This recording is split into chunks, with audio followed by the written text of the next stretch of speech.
फजल भाई ने आपको बताया होगा कि वीज़ा लाइसेंस जब स्टार्ट में आया था उसकी फ़ीस जो है लिटरली साल की 2000 हुआ करती थी, जब उसको सागिया कहा जाता था। फिर जाके रिक्वायरमेंट्स उसकी चेंज हो गई। फिर उसकी इवन ये भी रिक्वायरमेंट नहीं थी कि बाहर की कंपनी शो करानी है, लेकिन बाद में आ गई ये रिक्वायरमेंट। इसी तरह इस साल एंटरप्रेन्योरशिप लाइसेंस जो है वो काफ़ी हिट हुआ है। एंटरप्रेन्योरशिप लाइसेंस जो है पहले आपको आराम से सपोर्ट लेटर पे मिल रहा था, लेकिन नाउ वी हैव सीन के SOPs बहुत सारे चेंज हो गए हैं एंटरप्रेन्योरशिप लाइसेंस पे, डिले आ रहा है एंटरप्रेन्योरशिप लाइसेंस पे मीज़ा की तरफ से। इसी तरह जो हमारी प्रीमियम रेजिडेंसी है अभी गोल्डन पीरियड है। ओके अहमद भाई, जो भी अप्लाई कर रहा है उसको मिल रही है? इन्वेस्टर रेजिडेंसी से अभी तक मैंने एक फेलियर भी नहीं देखा। ओके। जॉब से जो अप्लाई कर रहे हैं वहाँ मैंने देखी हैं रिजेक्शंस। और क्या रीज़न क्या होता है?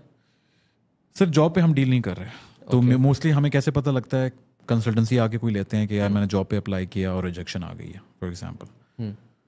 तो वेरियस डिफरेंट रीजंस होते हैं, लेकिन मुझे ये समझ आ रही है कि जॉब पे उनका कोई cap, this is now my personal opinion, कहीं ऑफिशियली मेंशन नहीं किया होगा।